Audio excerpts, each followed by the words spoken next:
wise Simon Blackmore tells us about EVs and waving bye-bye to petrol.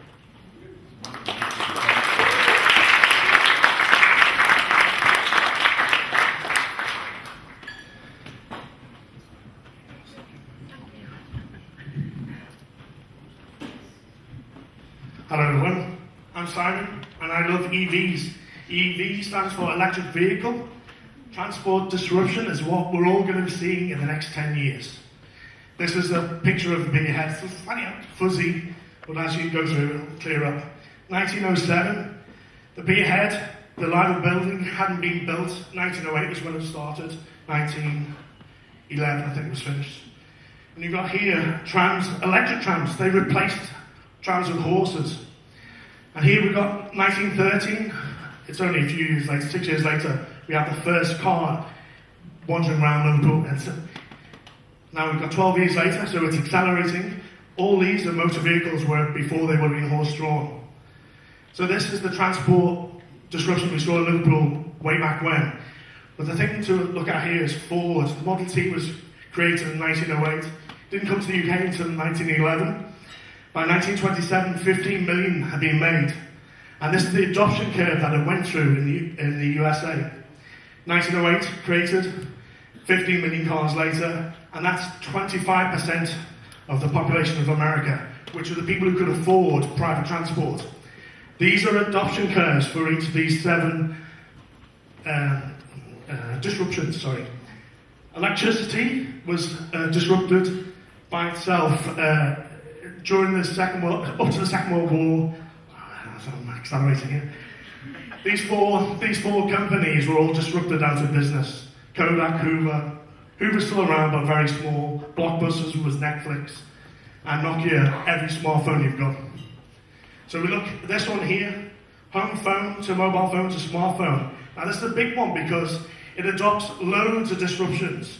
The internet, mail, telephone calls, text messaging, photographs, you name it. This is the iPhone in 2007, 10 years ago.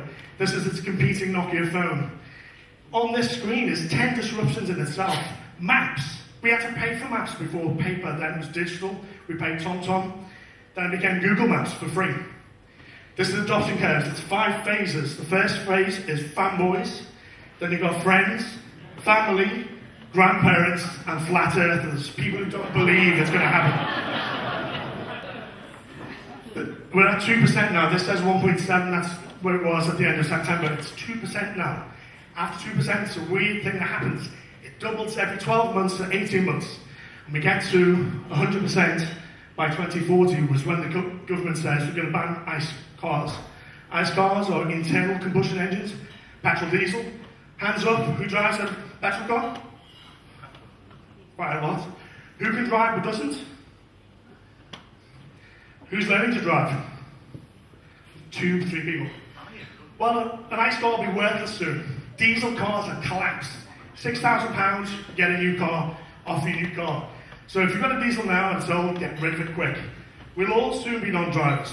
Because the electric cars that are out now, Tesla, are producing cars now that can drive themselves. And when it's all authorised, nobody will be driving. And this is the reason why the price has dropped from $80,000 to $35,000 now. It's about $20,000 in about 4 years' time. There's another reason why, it's because the fuel is cheap. Solar electricity is now cheaper than everything, except for transport costs, the grid. It will, in the next few years, get cheaper than the grid. It's called grid parity. It'd be cheaper to make electricity at home than it is to transport it across the network. And we've got wind there. That previous slide showed a small square, which is 1 million square kilometres. And they're going to put 1 million wind turbines on it to create enough energy for the rest of the world, for all the world.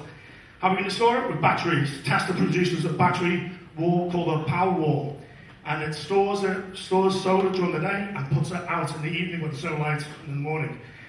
This is the transport distribution curve for EVs. This is where we are now here.